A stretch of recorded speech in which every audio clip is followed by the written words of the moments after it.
الحمد لله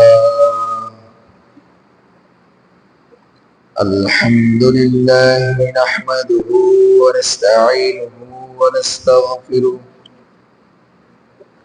ونؤمن به ونتوكل عليه ونعوذ بالله من شرور أنفسنا ومن سيئات أعمالنا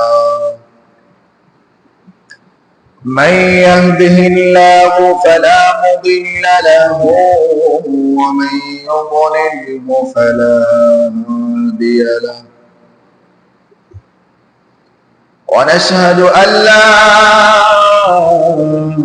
إله إلا الله وحده لا شريك له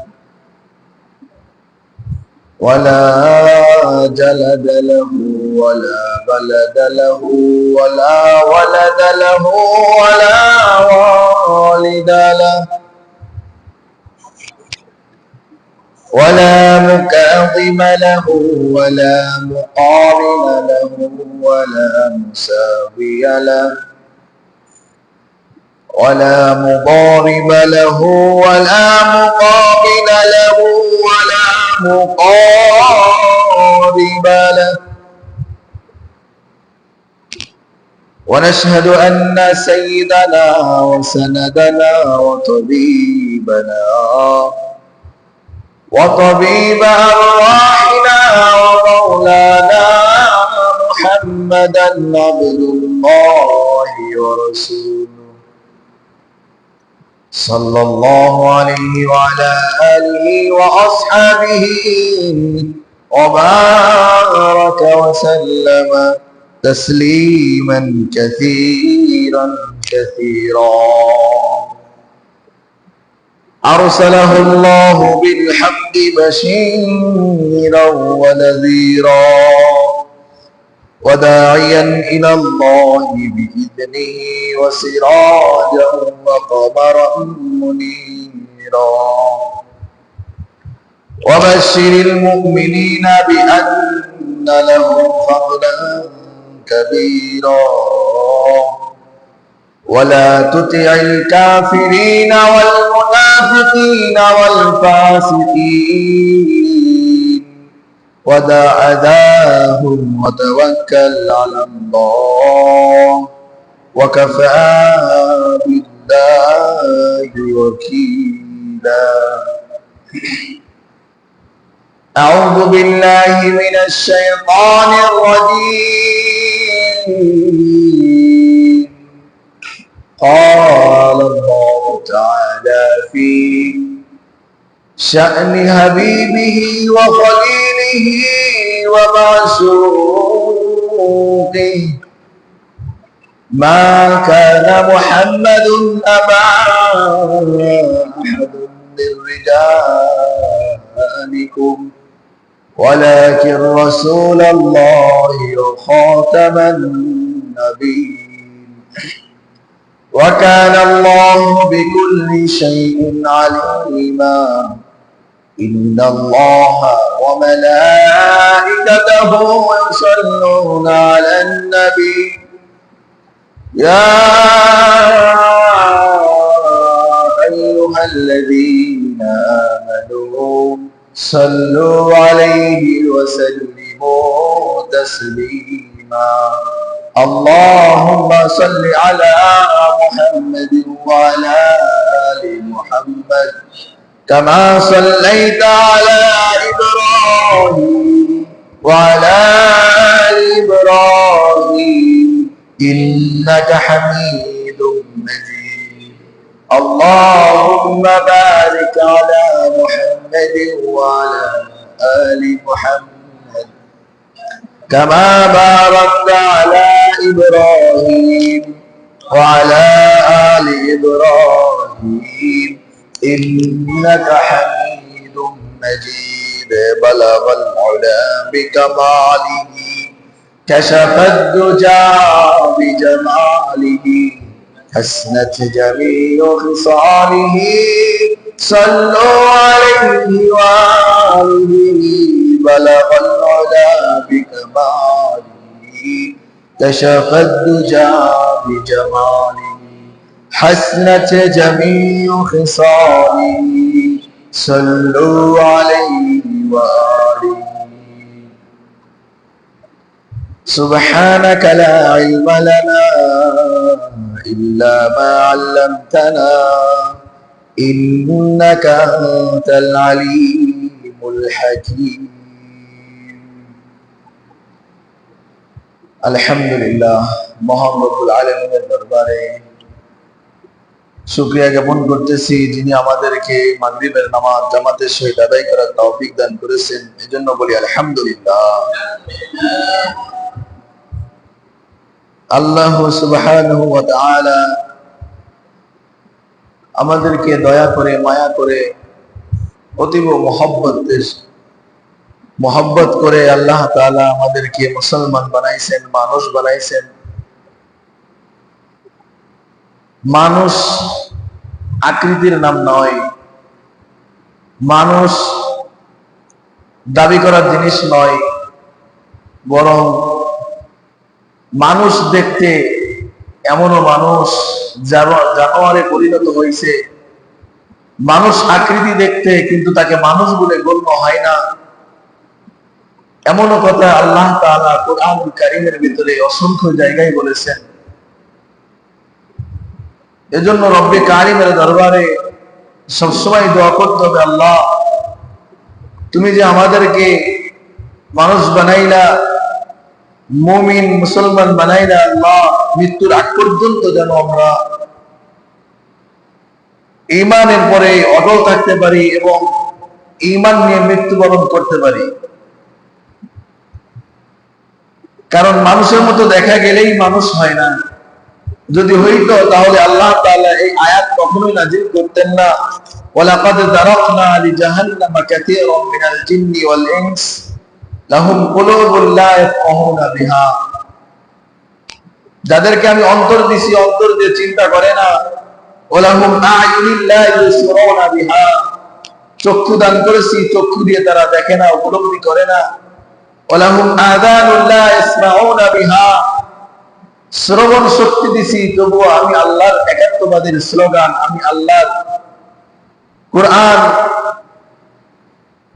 আমার প্রধান ও রাসূলের বাণী তারা শ্রবণ করে না। উলাইকা কাল আনআম, আল্লাহ তাআলা বলতেছেন এদের গঠন মানুষের মতো, এরা চলেও মানুষের সমাজে, বসবাস করে মানুষের সাথে, বাট এরা উলাইকা কাল আনআম, এরা চতুষ্পদ জন্তুর মতো।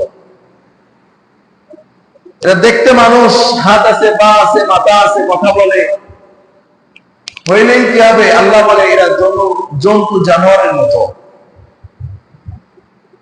শুধু তাই বলেন নাই, বালহুম আদাল, পরের অংশে আল্লাহ বলতেছেন শুধু জন্তু জানোয়ার তো এক পর্যায়ে আছে, বরঞ্চ এদের থেকে আরো বেশি নিকৃষ্ট, বলেন নাউজুবিল্লাহ।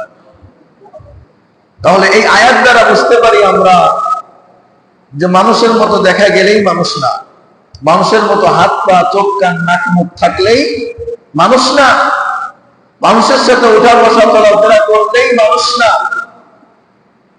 কেন জানেন? এই মানুষগুলা আল্লাহ তাআলা অফরন্ত অসংখ্য নিয়ামত ভোগ করে আল্লাহর সঙ্গে নাফরমানি করতেছে, অথচ একটা জানোয়ার, একটা চতুষ্পদ জন্তু আল্লাহর সঙ্গে নাফরমানি করে না।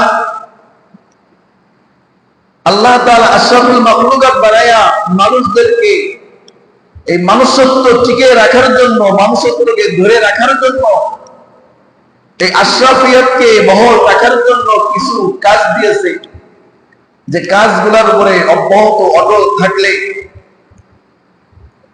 তারা মানুষ থাকবে, মানুষিয়ত বজায় থাকবে, আশরাফিয়ত তাদের ভিতরে থাকবে। কিন্তু যখন সেই কাজগুলা, সেই হুকুমগুলা ছেড়ে দেয়, তখন সে আর মানুষে বাকি থাকে না। আল্লাহ তাআলার ঘোষণা অনুযায়ী সে জানোয়ার, এক পর্যায়ে জানোয়ার থেকে বেশি নিকৃষ্ট হয়ে যায়।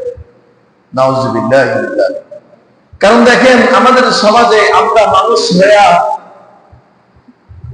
দুনিয়ার জিন্দগিটা কেমন কাটাইতেছি। দিনের সারাদিন শুধু অন্বেষণে থাকি খোরাকের, আহারের, কোথায় আহার পাবো, কোথায় রিজিক পাবো, সেই সন্ধানে সারাটা দিন কাটাই। রাত্রিবেলায় ভোজন করে সারা রাত্র নাক ডেকে ঘুমাই, স্ত্রীর সঙ্গে মহব্বত মিলামেশা করি, ছেলে মেয়ের খোরাক জোগাই, নিজের পেট চালাই। এটাই আমাদের দুনিয়া বানায় নিছি, ঠিক কিনা? এটাই দুনিয়া বানায় নিছি। এটার জন্য তো মানুষকে আশরাফিয়াত আল্লাহ দান করেন নাই। এটার জন্য আল্লাহ তাআলা মানুষকে মানুষ বানায় নাই। যদি তাই হতো তাহলে তো আপনার আমার জীবন একটা কুকুরের মতো। দেখেন, আমার সারাদিন সকাল থেকে উঠে আমার একটাই ফিকির, একটাই চিন্তা, কোথায় রিজিক পাবো, কোথায় টাকা পাবো, কোথায় খাওয়ানোর ব্যবস্থা আছে, নিজে খাবো, সংসারের খাবারের ব্যবস্থা করব, এবং স্ত্রীর সাথে ভালোবাসা মহব্বতে জড়াবো। একটা জানোয়ারের কাজও ঠিক ততটুকুই। সকালবেলা ঘুম থেকে উঠে একটা কুকুর কোন চিন্তায় বাসা থেকে বের হয়? খাবারের চিন্তায়, ঠিক কিনা? কোথায় গেলে খাবার পাবো? যদি তার বাচ্চা থাকে তাহলে বাচ্চাদের আহার যোগায় কিনা? বাচ্চাদের আহার যোগানোর চিন্তা তার মাথায় থাকে। নিজের আহার যোগানোর চিন্তা তার মাথায় থাকে। রাত্রি শেষে, দিন শেষে, রাত্রিবেলায় স্ত্রীর সাথে ভালোবাসা মহব্বত করে কিনা? তাহলে একটা কুকুরের জিন্দেগি আর একটা আমার জিন্দেগি, এই দুইটা জিন্দেগির ভিতরে তফাৎ কোথায়? আমি আশরাফিয়াত দাবি করি, আমি বাশারিয়াত দাবি করি, আমি মানুষ দাবি করি, অথচ মানুষ হওয়ার জন্য তো আল্লাহ আলাদা কিছু বৈশিষ্ট্য, আলাদা কিছু নিয়ম, আলাদা কিছু কানুন, আলাদা কিছু হুকুম আল্লাহ তাআলা মানুষের উপর আরোপ করেছে, ঠিক কিনা?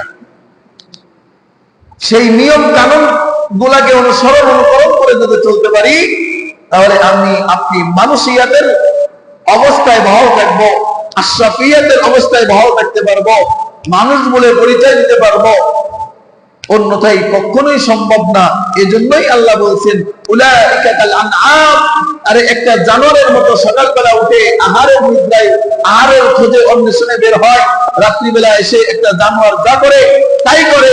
অথচ যে মালিক হুকুম দিছিল, আশরাফিয়াত দান করেছিল, বাশারিয়াত দান করেছিল, এই আল্লাহকে ভুলে, আল্লাহর হুকুমকে ভুলে একটা জানোয়ারে পরিণত হয়েছে, বলে নাউজুবিল্লাহ।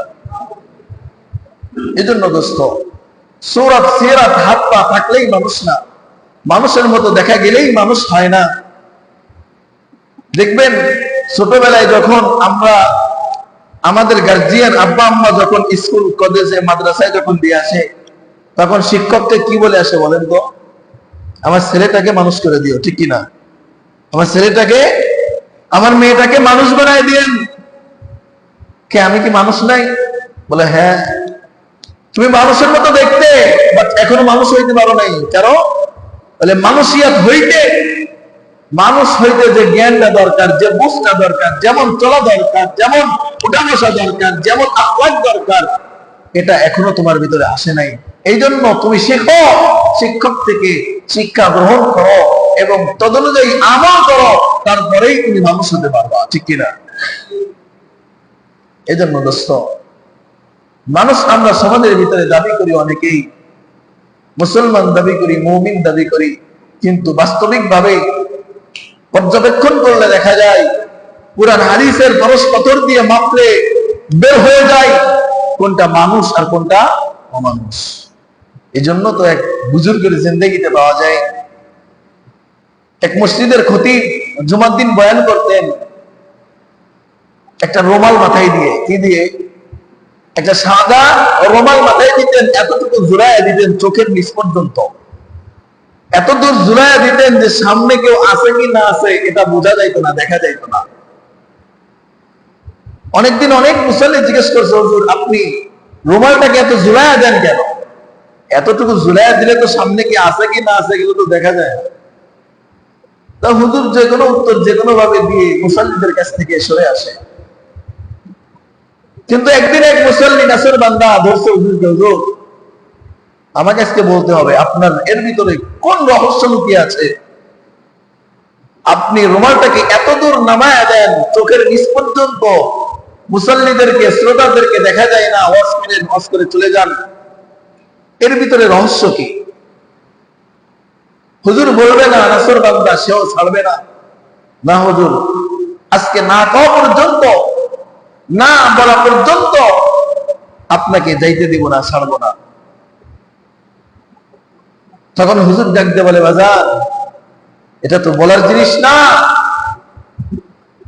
ধরছো যখন তুমি একটুখানি পরীক্ষা করে দেখো। তখন মসজিদের ভিতরে মুসল্লি ভরা, ওই মুসল্লির মাথায় হুজুরের রুমালটা খুলে ওই মুসল্লির মাথায় দিতে দেরি, ওই মুসল্লি অজ্ঞান হইতে পড়ে যাইতে দেরি করে নাই। সাথে সাথে হুজুর রুমালটা নিয়ে নিছে। নিয়ে নেওয়ার পর তাকে হুশ ফিরানোর পর চিৎকার করতেছে। তাকে জিজ্ঞেস করা হলো, কি হলো, তোমার মাথায় রুমাল দিতে দেরি হইল না, তুমি অজ্ঞান হয়ে গেলা, বেহুশ হয়ে গেলা, কারণটা কি?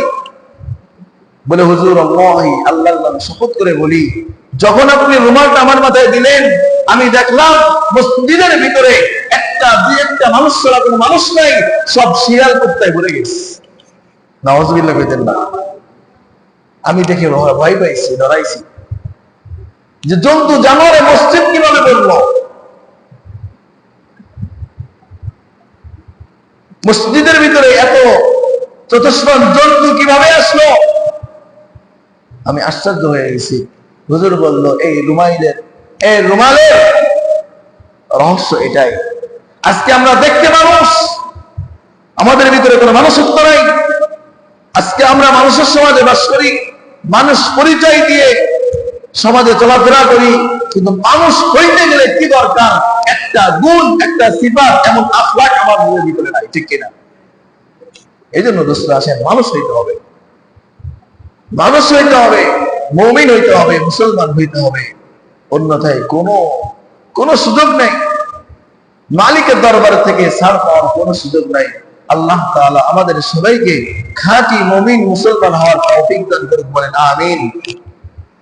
আমাদের আলোচনার বিষয় ছিল সূরাতুল ফাজর।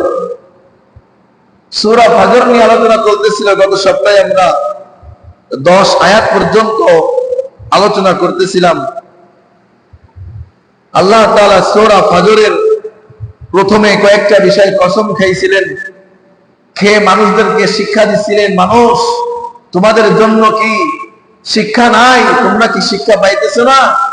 এত কথা শোনার পর, এত নসিহত, এত ওসিয়ত, এত কথা, এত ভয়, এত ভীতি, এত কোরআন হাদিসের কথা তোমাদের সামনে বলা হয়, তবু কি তোমাদের অন্তর কাঁপে না? তোমাদের জন্য কোনো শিক্ষা নাই? এ কথা বলে আল্লাহ রাব্বুল আলামিন 4টা জাতির কথা উল্লেখ করছে, যারা ইতিপূর্বে ধ্বংস হয়েছে এই অবাধ্যতার কারণে, যাদেরকে আল্লাহ জমিনের সাথে মিশায়া দিছে, ধূলিসাৎ করে দিছে, জাহান্নামে নিক্ষেপ করছে। এমন 4টা জাতির কথা আল্লাহ বলছিলেন। 1 নম্বরে বলছিলেন আদ জাতির কথা, 2 নম্বরে ইরাম জাতির কথা, 3 নম্বরে সামুদ জাতির কথা, 4 নম্বরে আল্লাহ তাআলা বলতেছিলেন ফিরআউনের কথা। কার কথা? আল্লাহ রাব্বুল আলামিন বলেন, وفرعون ذي الأوتاد। ওই ফিরআউনকে দেখো নাই? ফিরআউনের কি পরিণতি করেছে? জিল আওতাদ, যে ছিল আওতাদ ওয়ালা। আওতাদ বলতে কাকে বোঝায়? এর 2টা ব্যাখ্যা। 1 নম্বর ব্যাখ্যা মুফাসসিরিন কিরাম বলে, আওতাদ বললে সেনা সমগ্র বোঝায়, সেনা, তার সেনা সৈন্য বোঝায়, যারা ফিরআউনের রাজত্ব টিকে রাখার জন্য ক্ষমতা প্রয়োগ করত, এলাকার ভিতরে, দেশের ভিতরে, তার সাম্রাজ্যের ভিতরে ফিরআউনের ক্ষমতাকে প্রতিষ্ঠা করে ফিরআউনের চেয়ার ঠিক রাখার প্রচেষ্টা চালাইতো, তাদেরকে আওতাদ বলা হয়। আমাদের সমাজেও তো আছে, দেখা যায় অবৈধ ক্ষমতা। দেখবেন ক্ষমতায় যে বসে থাকে সে কিন্তু মাঠে লড়ে না, লড়ে। যে ক্ষমতায় বসে থাকে, যে চেয়ারে বসে থাকে, সে কিন্তু কখনো মারামারি করে না, করে করে না। কখনো ময়দানে তাকে মারামারি করতে দেখবেন না। মারামারি করবে কিনা আমার আপনার মতো বলদ যেগুলো আছে এগুলা। সারাদিন ঘুরে 200 টাকা পাই, নেতার জন্য স্লোগান দিয়ে 200 টাকা দিন শেষে পাই, নেতার জন্য মারামারি করে কক্ষে 200 টাকা দিন শেষে পাই। এমন কিছু বলদ আর যুবক এই নেতার চেয়ারকে টিকিয়ে রাখার জন্য রাস্তায় রাজপথে মারামারি আর স্লোগান করি, ঠিক কিনা? যে চেয়ারে বসে থাকে, যে ক্ষমতায় থাকে, দেখবেন সে কোনোদিন কি করবে না, মারামারিও করবে না, স্লোগানেও যাইবো না, ময়দানেও যাবে না, শুধু এখানে বসে মাইক দিয়ে কথা বলবে আর ওখানে দুই গ্রুপই মারামারি বেঁধে দেবে, ঠিক কিনা? দুই নেতা দুই পাশ থেকে হুঙ্কার দিবে আর চেরাবেলা যেগুলো আছে আমার আপনার বলো এইগুলা ময়দানে মারামারি করবে। তো এই শূন্য সমগ্রকে আওতাদ বলা হয়। আল্লাহ তাআলা বলতেছে ওই ফেরাউনের দৃষ্টি, ফেরাউনের দিকে দৃষ্টি করো, ফেরাউনের অবস্থাটা খেয়াল করো। জিল আওতাদ যারা ছিল, আওতাদওয়ালা, অনেক সৈন্য সমুদ্রওয়ালা। দ্বিতীয় অর্থ মুফাসসিরিনে কিরাম বলে আওতাদ বলা হয় পেরেক। পেরেক চেনেন না? পেরেককে আওতাদ বলে। পেরেককে আওতাদ কেন বলা হইল? আওতাদ দ্বারা পেরেক দ্বারা উদ্দেশ্য কি এখানে? ওই ফেরাউনের পরিণতির দিকে তাকাও, যে ছিল পেরেকওয়ালা। অর্থ কি? অর্থাৎ ফেরাউন যখন কাউকে শাস্তি দিত, কোন ব্যক্তি তার অবাধ্য হলে তার কল্লা উড়ায় ফেলতো, তখন তাকে কাঠের সাথে এভাবে হাতে আর পায়ে পেরেক মারতো, মেরে টানাইয়া এরপরে কি করতো, তার গল্লাটা উড়ায় ফেলতো অথবা শুলিতে চড়াইতো, এরকম কষ্ট দিয়ে মারতো। এই জন্য আল্লাহ রাব্বুল আলামিন ফেরাউনকে জিল আওতাদ, পেরেকওয়ালা বলে সম্বোধন করছে। এমনকি তার স্ত্রী আসিয়া আলাইহিস সালাতু ওয়াস সালামকে শেষ পর্যায়ে ঈমান আনার কারণে এই ফেরাউন তাকে মরুভূমির ভিতরে বুট কুবুল করে শোয়া, দুই হাতের ভিতরে পেরেক মারছে, দুই পায়ের ভিতরে পেরেক মারছে, এভাবে চার হাত পাও তার দিকে দিয়ে পেরেক মেরে পিঠের উপরে পাথর চাপা দিয়ে এমন অবস্থায় তাকে শহীদ করে দিয়েছে। নাউজুবিল্লাহ। এই জন্য ফেরাউনকে বলা হয় জিল আওতাদ।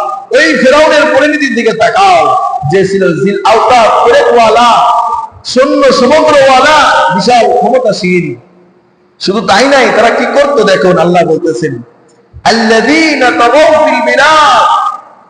এই সৈন্য সমগ্র দিয়ে, এই ক্ষমতা আর পাওয়ার দিয়ে সারা দেশের ভিতরে স্বৈরাচারী করত, আল্লাহর অবাধ্যতা করত, নাফরমানি করত। তারা নিজেদের বড়ত্ব প্রকাশ করে দাম্ভিক্য প্রকাশ করত সমাজের ভিতরে।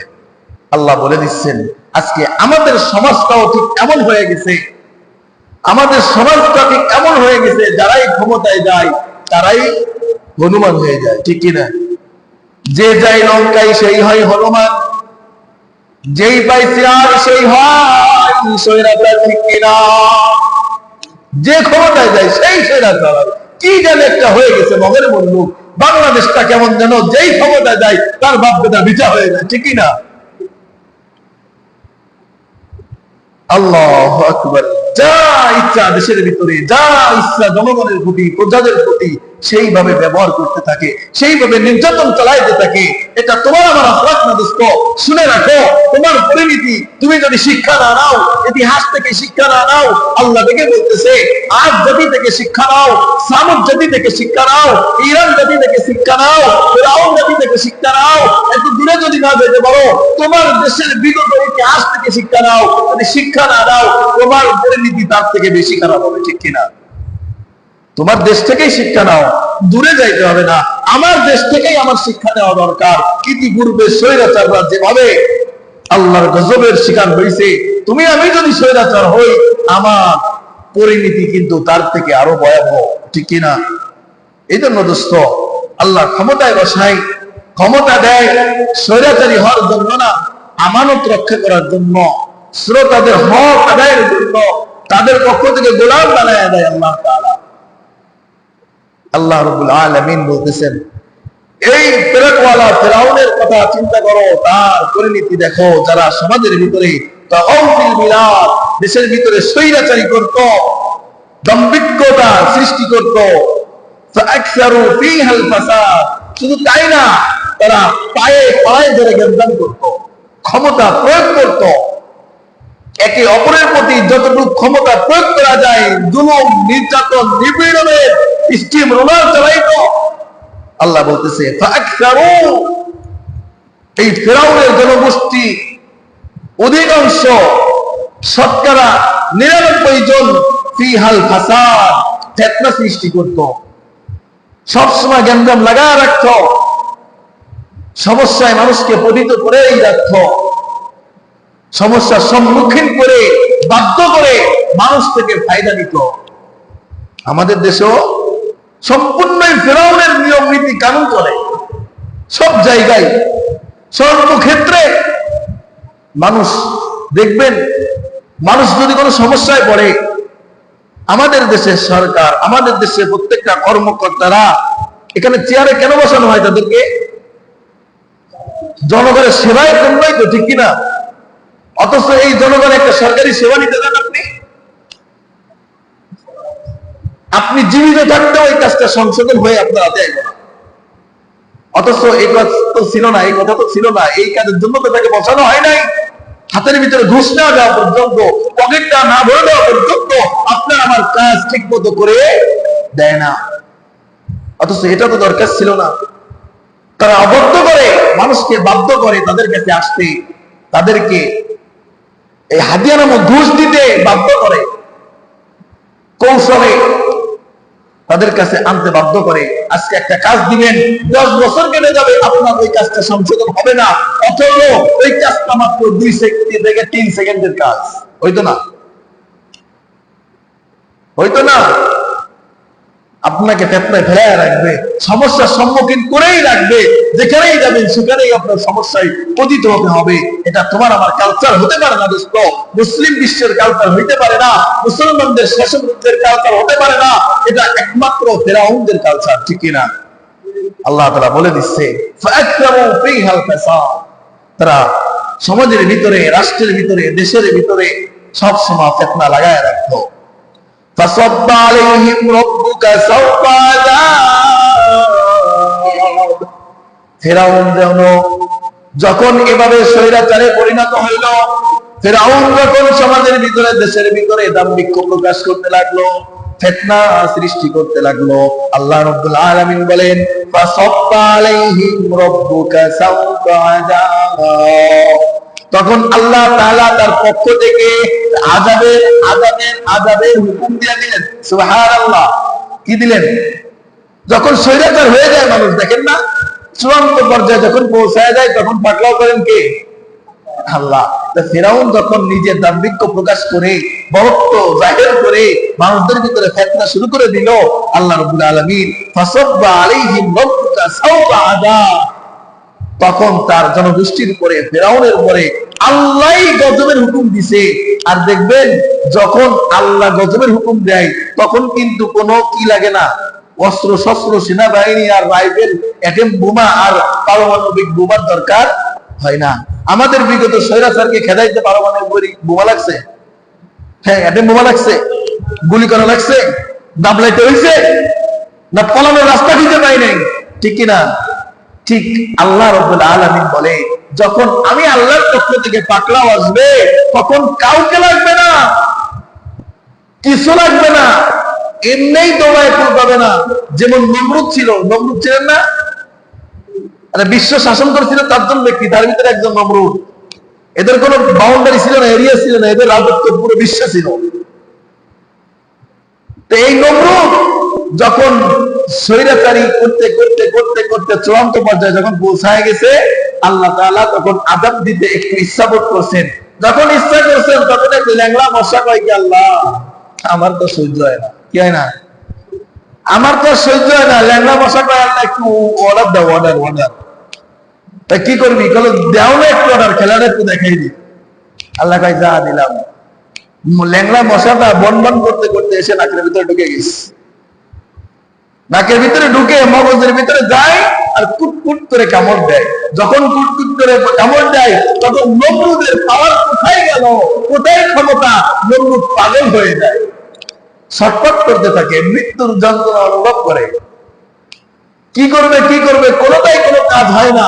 শেষ পর্যন্ত পায়ের জুতা খুলে মাথায় বাড়াইলে ভালো লাগে, পায়ের জুতা খুলে মাথায় বাড়াইলে ভালো লাগে। এভাবে কথা বলে যখন শ্রোতাদের সামনে, তখনও জুতায় বাইরে দিয়ে থাকে। একটা সেকেন্ডের জন্য জুতার বাড়ি বন্ধ করলে যন্ত্রণা শুরু হয়ে। রাত্রে ঘুমাইতে যাবে, বাড়ানো অবস্থায় ঘুমাইবো, যত সময় বাড়াইবো তত সময় ঘুমাইবো, বাড়ানো শেষ, ঘুম শেষ। শেষ পর্যন্ত এই নমরুদকে রাত্রেবেলায় ঘুমাইতে গেছে, খাদেমকে বলছে বাবা বাউলাতে আছে, বাইরেতে আছে, বাউলাতে বাইরেতে। এক পর্যায়ে বলতেছে হচ্ছে না, আরো ধরে বাবা। খাদেম হয়ে গেছে, কষ্ট, মিজাজ খারাপ। একটু যখন নমরুদি ঘুমাইছে, বলে দাঁড়া তোরে বাউলাচ্ছি, একটা পাথর ধরে দিয়েছে মাথায় বাড়ি, এক বাড়িতে শেষ। আল্লাহ শূন্য পাঠাইতে হইছে, আল্লাহ শূন্য পাঠাইতে হইছে। আল্লাহ যখন পাঠায়, আল্লাহ যখন কাউকে ধরে, তখন শূন্য সামগ্রী লাগে না, বড় পাওয়ারের ক্ষমতা লাগে না, একটা ল্যাংড়া মশাই যথেষ্ট, ঠিক না? তার ফেরাউনকে যখন আল্লাহ পাকড়াও করেছে, মূসার বিরুদ্ধে যখন সে হত্যাকাণ্ড চালানো শুরু করছে, মূসাকে কতল করার জন্য, হত্যা করার জন্য দৌড় শুরু করছে, তখন আল্লাহ করছে যা, তো স্বৈরাচারী চূড়ান্ত পর্যায়ে পৌঁছায় গেছে। এখন আমি আল্লাহর পাকড়াওয়ের সময় চলে আসছে। মূসা কি করছে, নীল নদ পার করে ওপারে এসে গেছে। তখন আল্লাহ বলে মূসা আর দৌড়াতে হবে না, তুই পিছনে ফের, কারণ এখন পাকড়াও করবো আমি আল্লাহ, তোর একটা তীরও খরচ করতে হবে না। মূসা আলাইহিস সালাম ফেরাউনকে উদ্দেশ্য করে একটা তীরও মানে নাই, একটু থুতুও মানে নাই। ফেরাউনকে উদ্দেশ্য করে মূসা একটু থুতুও মানে নাই, একটা কথাও বলে নাই, একটা তীরও খরচ করে নাই। ব্যাস নীল নদের মাঝখানে আসছে। আল্লাহ বলে এই পানি এমন চুবন চুবাইবি ফেরাউন যেন এ কুরার ওকুল খুঁজে না পায়। আল্লাহ শূন্য পাঠাইতে হয় নাই, মূসার যুদ্ধ করতে হয় না ফেরাউনের বিরুদ্ধে, আল্লাহ পাকড়াও করছে, একেবারে নিমিষে শেষ করে বেড়াইছে। এই জন্য দোস্ত শিক্ষা নিতে বলতেছে আল্লাহ, ওই পেরেকওয়ালা ফেরাউনের ইতিহাস তাকাও, যারা সমাজের ভিতরে ফিতনা সৃষ্টি করত, নিজেদের ঔদ্ধত্য প্রকাশ করত, যারা সমাজের ভিতরে নিজেদের মহত্ব প্রকাশ করে চলত, তাদেরকে আমি আল্লাহ পাকড়াও করেছি। কেমন ভাবে, তাদের পরিণতি কি করছি, এর থেকে শিক্ষা নাও। যদি শিক্ষা না নাও, তাহলে তোমাদের পরিণতি কিন্তু এর থেকে আরো ভয়াবহ। আল্লাহ তাআলা বলে দিচ্ছেন ইন্না রাব্বাকা লাবিল মিরসাদ। তোমরা এটা ভেবো না যে সমাজের ভিতরে, রাষ্ট্রের ভিতরে, দেশের ভিতরে যে যত ক্ষমতা প্রয়োগ করতেছি, যেভাবে চলতেছি, আল্লাহ মনে হয় কিছু দেখে না, কিছু অনুভব করে না। আমরা অনেকে দেখবেন আমাদের সমাজে, কি বলবো, গত স্বৈরাচার থাকতে, স্বৈরাচারী করতে করতে তার চেলাপেলা গুলা এতটা বেশি উপরে উঠে গেছিল, এতটা বেশি অবদ্ধতার ভিতরে লিপ্ত হয়েছিল, একজন নেতা তো কথা বলেই ফেলছে যে আজরাইলও ছাত্রলীগকে ভয় পায়। কি কয়? আজরাইলও ভয় পায়। দেখেন ওদের সাহস, ওদের কলিজা, ওদের বক্ত কোন পর্যায়ে পৌঁছে গেছিল, আজরাইলও নাকি ভয় পায়। আজরাইলও নাকি ভয় পায়, মানে তারা একটুখানি ক্ষমতা পেয়ে, আরে কি বলবো, বলে বোঝানোর ভাষা আমার নাই। এরা নিজেরা একটা ক্ষমতা পাইলে মনে করে কি, যে মনে গোটা বিশ্ব আমার হাতে চলে আসছে, যা বলবো তাই, গোটা বিশ্বর রাজাকার মনে রাজা মনে আমি হয়ে গেছি, গোটা বিশ্বের শাসনকর্তা মনে আমি হয়ে গেছি। এতটুকুই ক্ষমতা পাই, এত কিছু মনে করে নিজেকে। সাধারণ একটা দলের একটুখানি পথ পেয়ে বলে আজরাইলও আমাদের দেখলে ভয় পায়। আল্লাহু আকবার।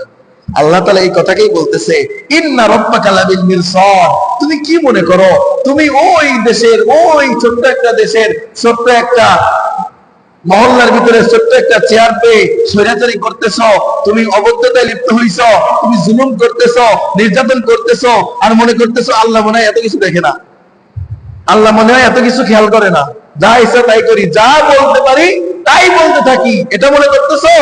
আল্লাহ বলে দিচ্ছে ইন্না রাব্বাকা লাবিল মিরসাদ। আরে তোমার রব একজন আছে যে প্রত্যেকের জন্য একেবারে সূক্ষ্ম দৃষ্টি দিয়ে সবকিছু অবলম্বন করতেছে। সুবহানাল্লাহ। প্রত্যেককে আল্লাহ তাআলা সূক্ষ্ম দৃষ্টি দিয়ে নজর রাখে। তুমি কোথায় যাচ্ছ, কি করতেছো, শুধু তাই না, তুমি মনের ভিতরে কি কল্পনা করো এটাও জানেন কে? এটাও জানেন কে? আল্লাহ। তাহলে কতটা সূক্ষ্ম দৃষ্টি আমার আপনার প্রতি মালিকের। মালিক আমার আপনার প্রতি কতটা দৃষ্টি দেয়, কতটা খেয়াল দিচ্ছে, যে তুমি মনে মনে কি ভাবো, কি ধারণা করো, এটাও আমি আল্লাহ জানি।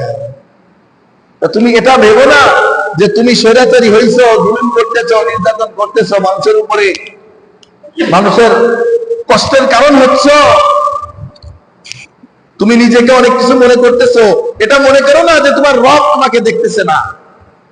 আল্লাহ রাব্বুল আলামিন বলেন, ইন্না রাব্বাকা লাবিল মিরসাদ। প্রত্যেক ব্যক্তিত্বের জন্য আল্লাহ তাআলা সূক্ষ্ম দৃষ্টি, তীক্ষ্ণ দৃষ্টিওয়ালা, তিনি সবাইকে তীক্ষ্ণ দৃষ্টি দিয়ে দেখতেছেন। এরপরে আল্লাহ তাআলা বলতেছেন মানুষের দুইটা বদ অভ্যাসের কথা বলতেছে। দেখেন আমাদের সমাজের ভিতরে, শুধু আমাদের সমাজ না, আমাদের সমাজ বলতে মনে করবেন না যে শুধু আমার মহল্লার কথা আমি বলি, এটা না। আমাদের সমাজ বলতে আমাদের বর্তমান দেশের ব্যবস্থাপনা, প্রত্যেকটা মহল্লা, প্রত্যেকটা এলাকা, প্রত্যেকটা গোত্র, প্রত্যেকটা জায়গা, প্রত্যেকটা জেলা, প্রত্যেকটা ইউনিয়ন, প্রত্যেকটা ওয়ার্ডের অবস্থা বলা হয়। আমাদের বাংলাদেশের সমাজ ব্যবস্থাটা এমন হয়েছে, দেখেন আল্লাহ তাআলার এই কথার সাথে কতটা মিল। দেখবেন কোন মানুষের যখন সম্পদ হয়, অঢেল সম্পদ, অনেক টাকা পয়সা যখন হয়, ধন সম্পদ যখন হয়, এই ব্যক্তির কৃপণ হয়ে যায়। কে যায়? কৃপণ হয়ে যায় না? কৃপণ হয়ে যায়, খরচ করতে চায় না, আল্লাহর রাস্তায় খরচ করতে চায় না, নিজের জন্য খরচ করে না, ভালো মন্দ কিছু খায় না, ভালো মন্দ পড়ে না, সক্ষমতা অনুযায়ী সমাজের ভিতরে চলে না, কি করে? কৃপণতা করে। কেউ যদি কিছু বলে তখন তারা বলতে থাকে যে আমি যোগ্য মানুষ, তাই আল্লাহ আমাকে এত সম্পদ দিছে, সম্মানিত করেছে আল্লাহ আমাকে। হ্যাঁ, আল্লাহ আমাকে কি করছে? আমি যোগ্য, আমি এই ধন সম্পদের যোগ্য, এই জন্য আল্লাহ আমাকে দান করছে, আমাকে সম্মানিত করছে এই সমস্ত ধন সম্পদ দিয়ে। অথচ এই ব্যক্তি খেয়াল করে না যে একজন মূর্খ ব্যক্তিকে আল্লাহ কোটি টাকার সম্পত্তি দেয়, দেয় নাকি? একজন মূর্খকেও আল্লাহ অঢেল টাকার মালিকানা দেয়, দেয় কিনা? আবার একজন দক্ষ, জ্ঞানী, সুস্থ মস্তিষ্কর যোগ্য ব্যক্তিকে আল্লাহ দরিদ্রতার ভিতরে ফেলায় রাখে, রাখে কিনা? অথচ এই মূর্খ ব্যক্তির যোগ্য ছিল নাকি শিক্ষিত, সুস্থ জ্ঞানের, দক্ষ, পরিশ্রমী ওই ব্যক্তিটা কি ছিল? যোগ্য ছিল, কিন্তু আল্লাহ তাআলা তাকে দেয় নাই। অথচ এই বলদ, এই গোপন, এই কথা চিন্তা করে না, এই নাফরমান নিজেকে দাবি করে যে আমি এর যোগ্য ছিলাম, আমি এত টাকা ধন সম্পদের যোগ্য ছিলাম, এই জন্য আল্লাহ আমাকে দিয়ে সম্মানিত করেছে।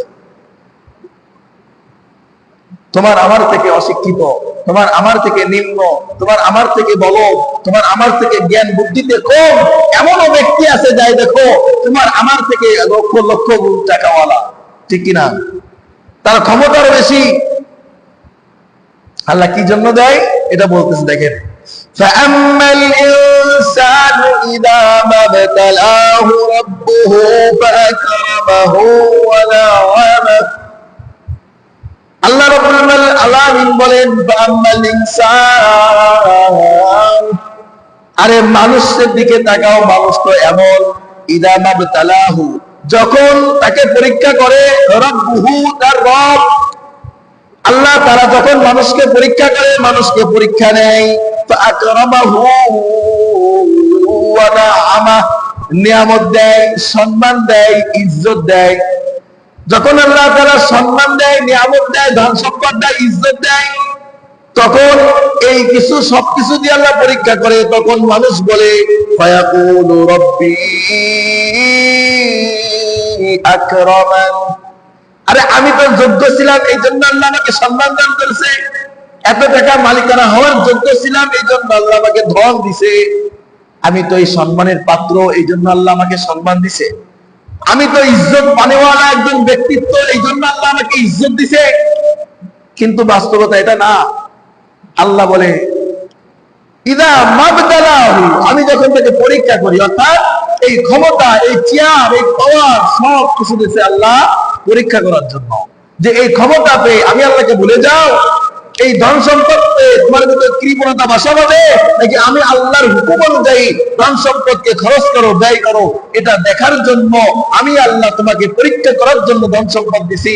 অথচ দেখো তোমার থেকে যোগ্য ব্যক্তি ছিল, তাকে আমি আল্লাহ দেয় নাই।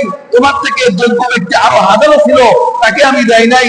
এটা দেবো না তুমি যোগ্য ছিল এই জন্য তোমাকে দিছি, অন্যজন যোগ্য ছিল না এই জন্য তাকে দিই নাই। না না না, আমি আল্লাহ তোমাকে দিয়েছি, এ কারণে তোমাকে এই ধন সম্পদের ক্ষমতা দিয়ে আমি আল্লাহ পরীক্ষা করতে চাই।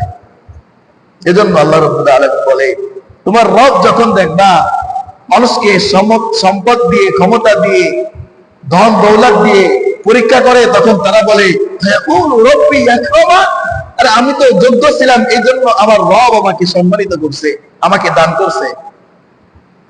আবার পক্ষান্তরে যখন ওয়াম্মা ইযা মাবতালাহু ফাকাদারা আলাইহি রিজকাহ, রিজিককে তার রব সংকীর্ণ করে দেয়, অর্থাৎ অভাব অনটনে ফেলে, রিজিক দেয় না, রিজিকের ভিতরে সংকুচিত দান করে, তখন ওই ব্যক্তি বলে ফায়াকুল রব্বি আহানান, আমার রব আমাকে অপমানিত করলো, আমার রব আমাকে অপমানিত করলো, সমাজের ভিতরে ছোট বানায় রাখলো। আরে না দোস্ত, আল্লাহ তোমাকে দরিদ্রতা দিয়ে পরীক্ষা করতে চাচ্ছে, আল্লাহ তোমাকে অভাবে ফেলে তোমার ঈমানকে পরীক্ষা করতে চাচ্ছে, তোমার ভিতরে ধৈর্য কেমন এটা আল্লাহ দেখতে চাচ্ছে। এই জন্য আল্লাহ তাআলা তোমাকে দরিদ্রতার সম্মুখীন করছে। فأما الإنسان إذا ما ابتلاه ربه فأكرمه ونعمه فيقول ربي أكرمن وأما إذا ما ابتلاه فقدر عليه رزقه, যখন বান্দার উপরে অভাব নেমে আসে, আল্লাহ অভাব দিয়ে পরীক্ষা করে, তখন ওই বান্দা বলতে থাকে ফায়াকুল রব্বি আহানান, আমার রব আমাকে অপমানিত করছে, আমার রব আমাকে ছোট বানায় রাখছে সমাজের ভিতরে। না, আল্লাহ তোমাকে পরীক্ষা করতেছে, এই দরিদ্রতার অবস্থায় ধৈর্য ধারণের পরিচয় দিবেন, ধৈর্য ধারণের পরিচয় দিয়ে সাহায্য চাবেন কার কাছে? আল্লাহ তাআলার কাছে। এটাই আল্লাহ তাআলা দেখতে চায়, পরীক্ষা করে। আল্লাহ বলতেছেন কাল্লা, কখনোই না, তোমার ভিতরে যোগ্যতা ছিল তোমাকে দান করি না, এই ব্যাপারটা এমন না। আর তোমার যোগ্যতা ছিল বলে তোমাকে ক্ষমতায় বসাইছি, তোমাকে অঢেল সম্পত্তির মালিক বানাইছি, তুমি যোগ্য মানুষ বলে তোমাকে ইজ্জত দান করেছি, ব্যাপারটা এমন না, কখনোই না। বরং আমি আল্লাহ আমার কোন প্রিয় বান্দাকেও সম্পদ দিয়ে থাকি, কোন অপ্রিয় বান্দাকেও সম্পদ দিয়ে থাকি। আমি আল্লাহ আমার কোন প্রিয় বান্দাকেও অভাব দিয়ে থাকি, কোন অপ্রিয় বান্দাকেও অভাব দিয়ে থাকি। কি জন্য দিই? পরীক্ষা করার জন্য। এখন প্রিয়কে আর অপ্রিয়কে বলে, যে ব্যক্তি সম্পদ পেয়ে আমি আল্লাহর নিয়ামত মনে করে, আমি আল্লাহর হুকুম অনুযায়ী হুকুম মোতাবেক খরচ করে, ব্যয় করে, এই ব্যক্তি অযোগ্য হইলেও আমি আল্লাহর কাছে প্রিয় বান্দা। আর যে ব্যক্তিকে ধন সম্পদ দান করলাম, এ ব্যক্তি নিজের যোগ্যতা মনে করে, নিজের যোগ্যতায় সে অর্জন করছে, নিজে হকদার ছিল এই জন্য আল্লাহ তাকে ধন সম্পদ দান করছে, নিজে ইজ্জত ওয়ালা ছিল এই জন্য আল্লাহ ইজ্জত দান করছে, ইজ্জত পাওয়ার অধিকারী ছিল এই জন্য আল্লাহ ইজ্জত দান করছে। বলে না, এই ব্যক্তি ভুলের ভিতরে আছে, আমি তো এই ব্যক্তিকে ইজ্জত দান করছি তাকে পরীক্ষা করার জন্য। যদি সে ধন সম্পদ পেয়ে আমি আল্লাহর রাস্তায় সঠিকভাবে খরচ না করে, সে যত বড় দাবিদার হোক না কেন যে আমি এই ক্ষমতা, এই চেয়ার, এই মাল পানেওয়ালা হকদার, সে ব্যক্তি আল্লাহর অপ্রিয় ব্যক্তি। আবার কোন ব্যক্তিকে আল্লাহ তাআলা অভাব দিয়ে থাকে, যে তার প্রিয় ব্যক্তি, কেন? এই প্রিয় ব্যক্তি অভাবের পরেও ধৈর্য ধারণ করবে, আল্লাহর কাছে সাহায্য চাবে, ভেঙে পড়বে না, আল্লাহকে গালি দিবে না, আল্লাহর রহমত থেকে নিরাশ হবে না। আল্লাহকে সে কি করতে থাকবে? বলতেই থাকবে, আল্লাহ অভাবও তোমার দান, সচ্ছলতাও তোমার দান, আল্লাহ সর্ব অবস্থায় যেন আমাকে তুমি ধৈর্যশীলদের অন্তর্ভুক্ত করো, ধৈর্য দিলশীলদের ভিতরে পাও, এই দোয়া করতে থাকে। এই জন্য দোস্ত আল্লাহ বলে কাল্লা, কখনোই না, আমি যোগ্য ব্যক্তিকে যোগ্য দিই আর অযোগ্য ব্যক্তিকে কিছুই দিই না। ব্যাপারটা এমন না, আমি যাকে দিই পরীক্ষা করার জন্য দিই, আমি যার কাছ থেকে নিই তাকেও পরীক্ষা করার জন্য তার কাছ থেকে নিয়ে থাকি। ধন সম্পদ দিই পরীক্ষা করার জন্য, অভাবও দিই আমি আল্লাহ পরীক্ষার জন্য। কাল্লা কাল্লা তুকরিমুনাল ইয়াতীম, আল্লাহ বলতেছেন বরং তোমরা লা তুকরিমুনাল ইয়াতীম, এতিমকে সম্মান করো না। এতিমকে কি করো না? সম্মান করো না, এতিমকে ইজ্জত দাও না। এখানে এতিমের কথা আল্লাহ বলছেন, কারণ আল্লাহ রাসূল সাল্লাল্লাহু আলাইহি ওয়াসাল্লাম একটা হাদিস তিনি বলেন, আল্লাহ রাব্বুল আলামিনের কাছে আমরা যত ঘরে বসবাস করি না, আমাদের ফ্যামিলি আছে না, প্রত্যেকের ফ্যামিলি, আল্লাহ রাব্বুল আলামিন তার কাছে আল্লাহ রাসূল বলেন যে আল্লাহ রাব্বুল আলামিনের কাছে সমাজের ভিতরে একটা ঘর আছে সবথেকে বেশি প্রিয়। সুবহানাল্লাহ। একটা ঘর, কোন ঘরটা জানেন? বলে যে ঘরে এতিম লালিত পালিত হয়, যে ঘরে এতিম যায় আশ্রয় পায়, যে ঘরে গেলে এতিম সুখ পায়, সান্ত্বনা পায়, যে ঘরে এতিম ঢুকলে শান্তির আবাস পায়, এই ঘরটা প্রত্যেকটা ঘরের থেকে রব্বুল আলামিনের কাছে সব থেকে কোটি কোটি গুণ দামি। বলেন না সুবহানাল্লাহ। তাহলে সমাজের ভিতরে ওই ঘরটা আল্লাহ তাআলার কাছে দামি, যে ঘরটাই এতিম লালিত পালিত হয়। এই জন্য দেখবেন এদিকে তো মনে করেন যে এতিম খাওয়ানো, মাদ্রাসার ছেলেদেরকে খাওয়ানোর মতো কোনো প্রথা প্রচলন নাই। আমাদের দিকে আছে আলহামদুলিল্লাহ। একটা মাদ্রাসা হয়েছে, কোন বাড়ি লজিন থাকে, লজিন বলে, লজিন বোঝেন না? ওই বাড়ি থেকে 3 ওয়াক্ত খাবে, আর টুকটাক কোনো খরচ লাগলে ওই বাড়িওয়ালা বহন করে। ব্যাস, হেফজখানায় পড়তেছে একটা এতিম ছাত্র, তাকে 3 ওয়াক্ত খাবার দেয় এবং টুকটাক খরচ তাকে দেয়। ঈদের সময় একটু কাপড় বানায় দেয় এবং সে আসলে মাথায় হাত বুলায় দেয়, বাবা তুমি টেনশন করো না, তোমার আব্বা নাই, তুমি কখনো মন খারাপ করবে না, আমাকেই তুমি বাবার মতো মনে করতে পারো, আমার স্ত্রীকেই তুমি মায়ের মতো মনে করতে পারো, সমস্যা নাই, তোমার বাসা বাড়ি নাই এটা কখনো চিন্তা করবে না, আমাদের বাসাই তোমার বাসা। এমন সান্ত্বনা দেনেওয়ালা মানুষ অনেক আছে। এখনো পর্যন্ত অনেক এতিমদেরকে খাওয়ায়। অনেক সম্ভ্রান্ত ফ্যামিলি আছে যারা এতিম খোঁজে, যে হুজুর একটা এতিম খবর দিবেন, আল্লাহ তো আমাকে ধন দিয়েছে, সম্পদ দিয়েছে, আমি একটা এতিমের খরচ দিব, আমি একটা এতিমকে লেখাপড়া করাবো, একটা এতিম হাফেজ হইতে যতদিন লাগে, যা কিছু খরচ লাগে, মাদ্রাসার খরচ, খাওয়ার খরচ, তার পোশাক আদির খরচ, কিতাবাদির খরচ, সবকিছু আমি বহন করবো। হুজুর এমন একটা এতিম আমাদেরকে দেন না। আল্লাহ তাআলা বলেন, আল্লাহ রাসূল বলেন, ওই ঘরটা আমি আল্লাহর কাছে সবথেকে দামি ঘর। ওই ঘরটা থেকে আর বড় ঘর, দামি ঘর আল্লাহর কাছে দ্বিতীয়টা আর নয়, যে ঘরে কি হয়, এতিম লালিত পালিত হয়। এজন্য আপনাদের জন্য আমার একটা দাবি থাকবে, উদার আহ্বান থাকবে, আপনাদের আশেপাশে অনেক মাদ্রাসা আছে, এতিমখানা আছে, খোঁজ দিবেন, এতিমকে একটু হাদিয়া দিয়ে আসবেন, মাথায় একটু হাত বুলায় দিবেন, যদি পারেন এতিমের খরচ বহন করবেন। আল্লাহ রাসূল গ্যারান্টি দিছে, আপনার ফ্যামিলি আল্লাহর কাছে সবথেকে দামি, আপনি সবথেকে দামি। যদি আপনার দ্বারা একজন এতিম আশ্রয়স্থল খুঁজে পায়, আল্লাহ রাসূল একদিন এভাবে যখন বলতেছে যে এতিমের ঘর, এতিম লালন পালনকারী এত বেশি দামি, কত বেশি দামি জানো আমার সাহাবারা? সাহাবায়ে কেরাম বলে, ইয়া রাসূলুল্লাহ কত বেশি দামি? বলে একজন এতিম লালনকারী, একজন এতিম পালনকারী আমি রাসূলের সঙ্গে জান্নাতে এভাবে থাকবে, এভাবে। সুবহানাল্লাহ কইতেন না? আঙ্গুলের ইশারা দিছে এভাবে, হাদিসের ভিতরে আসছে ইশারা তুমি আসবাইহি, তার আঙ্গুলের দিকে ইশারা দিয়ে সাহাবীদেরকে বোঝাচ্ছে, এই সাহাবীরা একজন এতিম লালনকারী, একজন এতিম পালনকারী আমি রাসূলের সঙ্গে জান্নাতে এভাবে থাকবে। মানে জান্নাতে আমি রাসূলের সাথে থাকবে, আমি রাসূলের বন্ধু হয়ে। সুবহানাল্লাহ। কারণ আল্লাহ রাসূল বলেন, কারণ আমি দুনিয়ায় ছিলাম এতিম। আল্লাহ রাসূল কি ছিলেন? এতিম ছিলেন না? জন্মের আগে কে বিদায় নিছে? বাবা বিদায় নিছে। 6 বছর বয়সে মা বিদায় নিছে। এতিমের কষ্ট রাসূল বোঝে, এতিমের কষ্ট রাসূল বোঝে। তার গার্ডিয়ান নাই, যার বাবা নাই, সে বাবার কষ্ট বুঝে। দোস্ত, ছোটবেলায় যদি বাবা চলে যায় কতটা কষ্টের জীবন তার পার করতে হয়, কতটা জীবনের সঙ্গে যুদ্ধ করতে হয়, ওই ব্যক্তি ছাড়া দ্বিতীয় কোনো ব্যক্তি বোঝে না।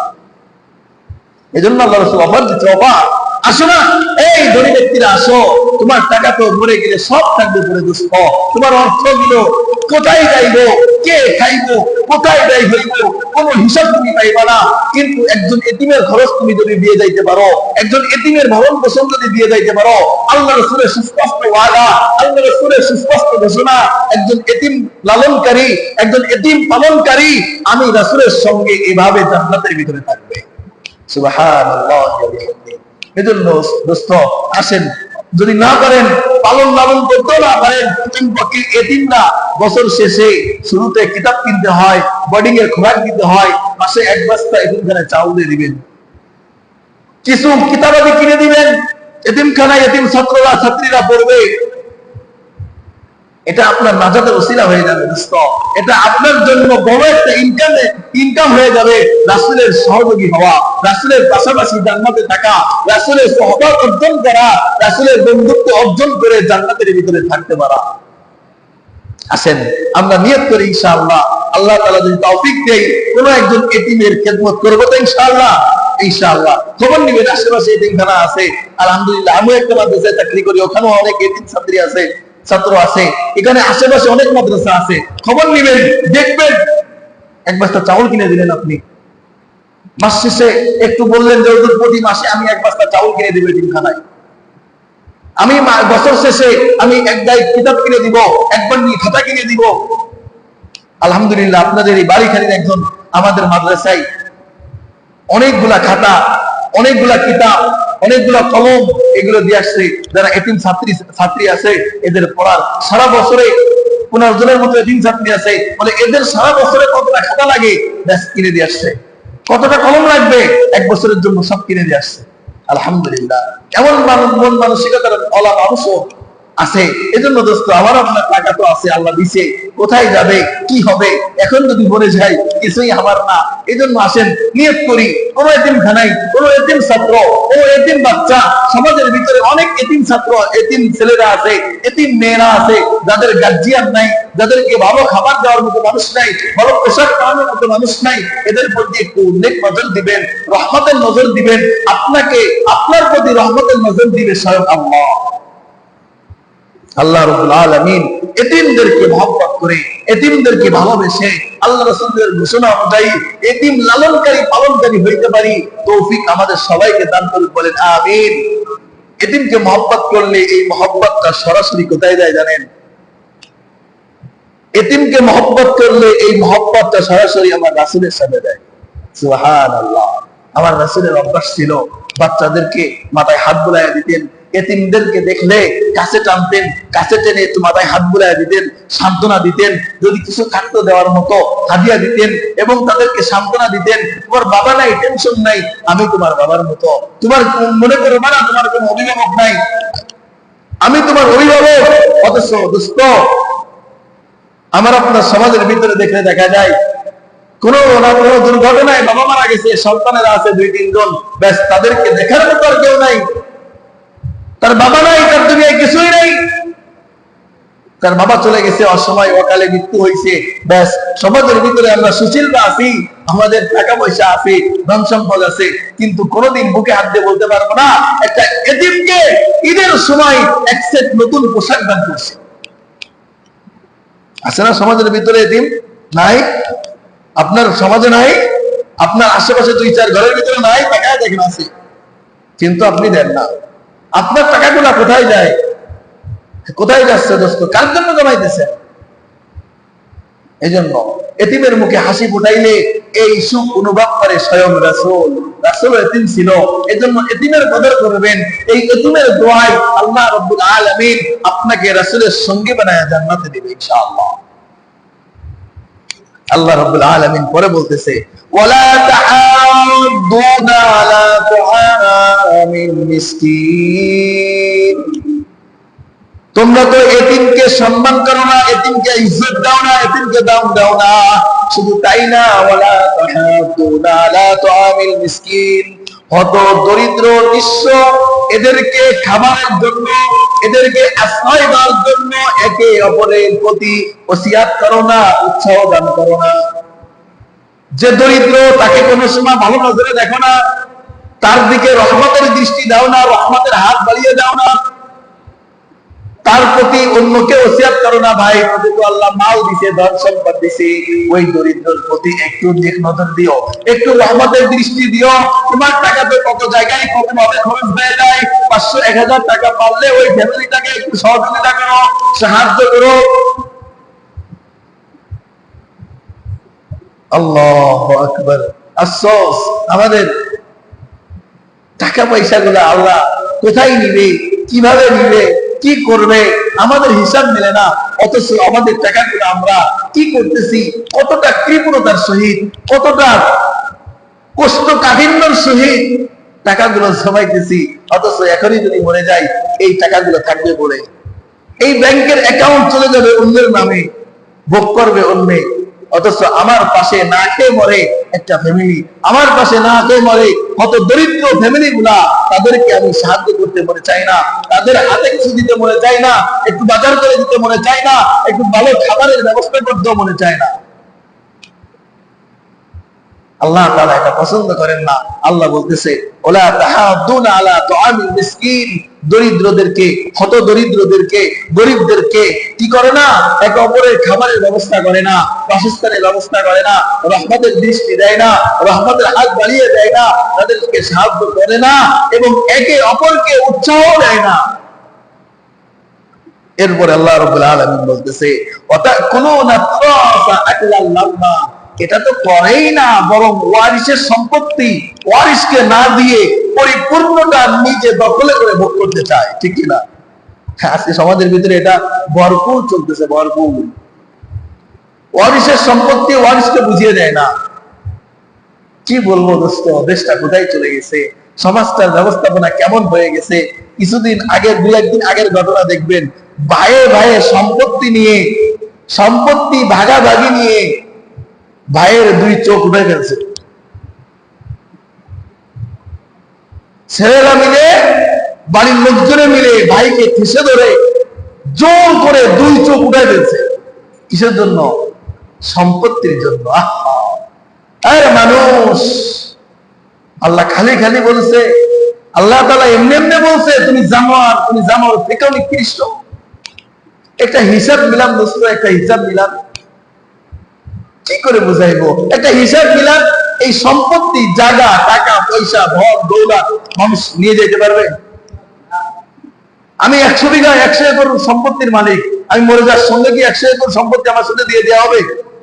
কবরে ঘুষ দিতাম, মুনকার নেকিরকে কি দিতাম, একটু ঘুষ দিতাম যে সহজ করার দরকার নেই, এই নিয়ে 2 কাঠা জমি তোর নামে লিখে দিচ্ছি না। এমন সিস্টেম আছে?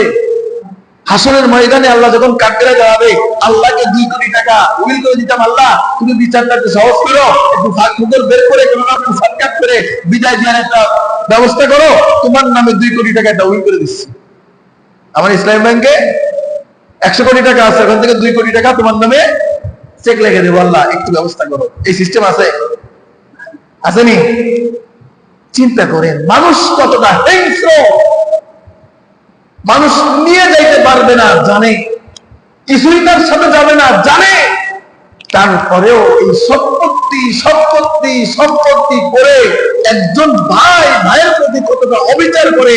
আর যদি আল্লাহ রাব্বুল আলামিন সম্পত্তি নিয়ে যাওয়ার একটা সুযোগ রাখেন,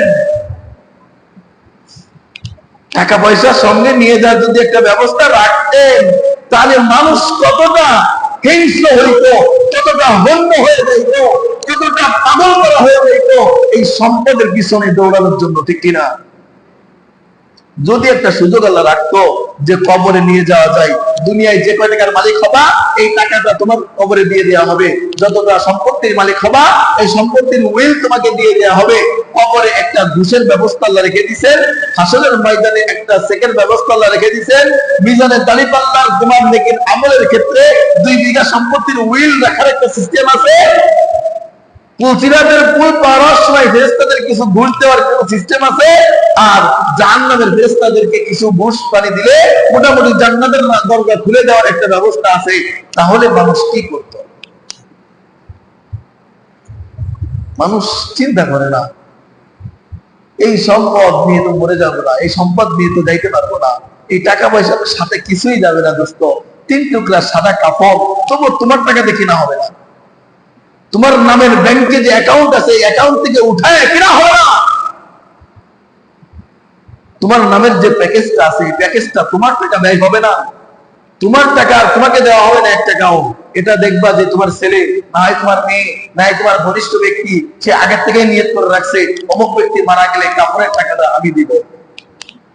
শোনেন না আপনারা, এগুলো বলে না যে আমার বাবার কাপড়ের টাকাটা আমি দিব, আমার বাবা মরে যায় গেছে, এখন যে খরচটা হবে সম্পূর্ণ খরচ আমি একা বহন করবো, এমন বলে না সন্তানেরা? প্রিয়রা বলে না? আপন জনেরা বলে না? জামাইতে বলে, মেয়েতে বলে, আপন জনে বলে, বন্ধুতে বলে। এমনকি দেখছি সমাজ থেকে টাকা উঠায়া, হাত পেতে টাকা উঠায়া ওই টাকা দিয়ে কাফন কিনে দাফন করছে। আছে না? আছে। অদস্ত এতটুকু চিন্তা আমার আপনার মাথায় নাই রে বন্ধু।